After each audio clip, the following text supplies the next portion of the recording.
జహీరాబాద్ పార్లమెంట్లో బీఆర్ఎస్ గెలుపు కోసం కృషి చేయాలన్నారు మాజీ మంత్రి హరీష్ రావు.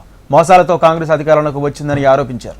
రైతులను సంఘటితం చేసే బీఆర్ఎస్కు ఓటు వేయించాలని నేతలకు పిలుపునిచ్చారు. తెలంగాణ భవన్లో హరీష్ రావును కలిసిన జహీరాబాద్ పార్లమెంట్ నియోజకవర్గ మున్నూరు కాపు నేతలు ఈ ఎన్నికల్లో తమ వర్గానికి అవకాశం ఇవ్వాలని కోరారు.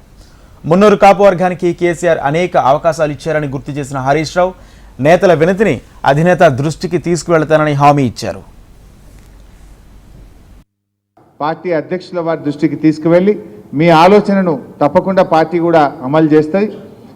కేసీఆర్ గారు ఇంకా చాలా ఎక్కువ మందికి అవకాశాలు ఇవ్వాలని కూడా ఆలోచన చేస్తున్నారు. ఇలా ఇట్లా అనేక అవకాశాలు కూడా కల్పించారు. ఇప్పుడు కూడా మీ కోరికను మన్నించమని మీ తరఫున తప్పకుండా అధ్యక్షుల వారి దృష్టికి నేను తీసుకువెళ్తాను. మరి మీరందరూ కూడా గట్టిగా సంఘటితమై రైతులందరినీ ఒక్కటి చేయాలి. మీరు ఇలా కుల్లానే కాంగ్రెస్ మోసం చేసిందా లేదా? చేసింది. మరి ఇప్పుడు ఢిల్లీలో గవర్నమెంట్ వచ్చేది ఉందా? కాంగ్రెస్ పార్టీ రానే రాదు. ఢిల్లీలో వచ్చేది లేదు, ఇక్కడ మోసం చేసిండ్రు. మరి ఎంపీ ఎన్నికలు ఓటేస్తే ఏమంటారు? అరే మేము ఎగబెట్టినా మాకు వేసింది కదా బా, ఇది రెఫరెండం పబ్లిక్ మా దిక్కే ఉందంటే బరాబర్ ఎగబెట్టా అంటాడు. నువ్వు ఎగబెట్టినావు కనుక నేను ఓడగొట్టినామంటే అప్పుడు వంగుతారు. చక్కగా రుణమాఫీ అవుతుంది, 15,000 రైతు బంధు వస్తుంది, 24 గంటల కరెంట్ వస్తుంది, వాటిలకు బోనస్ వస్తుంది.